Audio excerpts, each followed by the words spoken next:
Let's see. We got a question here. Can you answer the Daniel 7:9 and Revelation? Oh yeah, that's easy, Kelly. Kelly, I like that, Kelly. Girl, what do they call them with the dreadlock? Not dreadlock. What do they call them? Braids. I'm sorry, not dread.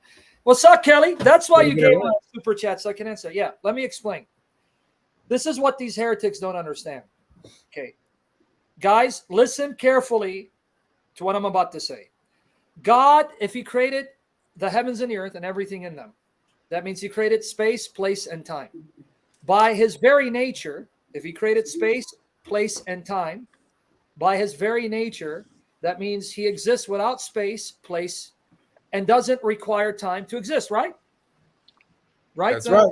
Okay, so that means God is a type of existence that He doesn't have a body or a shape, because to have a body and shape means you need space and place to occupy. That means God, by His very nature, is immaterial, right? And spaceless by His very nature. Now, with that said, the God who is immaterial, because He created all space, all place, all time, all shapes, can assume any shape, any form, and multiple forms and shapes simultaneously and be bound to none of them. Okay, so that's why you can find the angel of the Lord appearing as fire, or the Holy Spirit appearing as a dove, or the Holy Spirit appearing as 7 lampstands or 7 eyes on the face of the Lamb, or Jesus appearing as the Son of Man and the Ancient of Days, or appearing as a lamb or as a lion, because God, by His nature, doesn't have a body, but because He's bodiless, He can assume multiple shapes and forms simultaneously. And so when God assumes a shape, He assumes that shape, number one, so that you can see Him visibly, and number two, oftentimes, God will assume a certain shape to tell us something about His nature. So why does He appear as the Ancient of Days with white hair or head, white wool?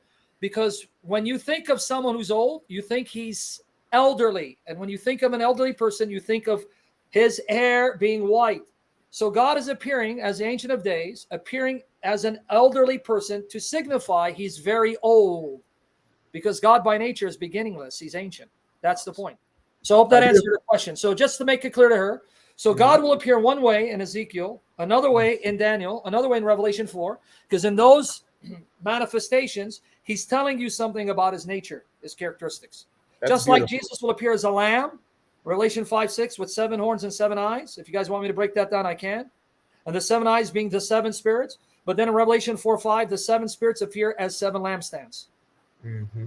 We can break that imagery if they want, but I hope that answered. I don't know if Kelly, that answered it for you. No, yeah, that's good. That's good, because what you were doing was exposing. You asked them, okay, which body is His? Which actual body is the body, right?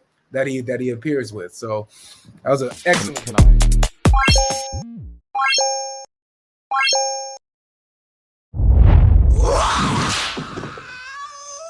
Christianized Jeet Kune Do for apologetics.